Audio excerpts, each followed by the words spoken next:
Hello everyone, in today's video I'm gonna show you how to repair Windows 7. Windows 7 cannot start up, so what you have to do is go to setup Simo, and I'm gonna click F2,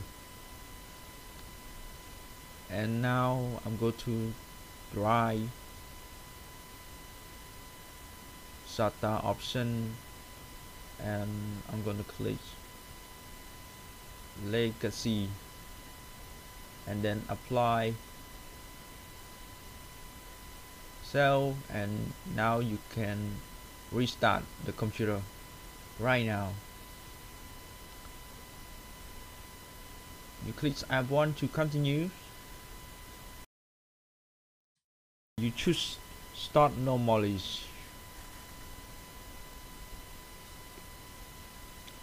and there we go.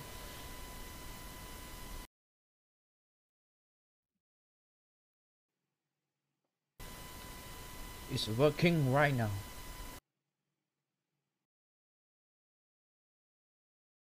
I'm typing password.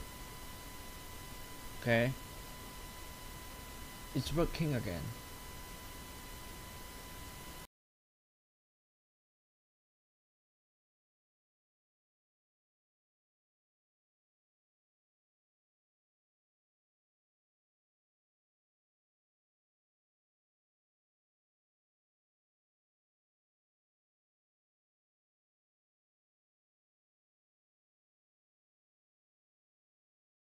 Okay, the desktop is so up right now. If this step is not working, you need to repair your computer by Windows 7. So thank you for watching. I hope this video helped you, and don't forget to subscribe my channel. I appreciate so much.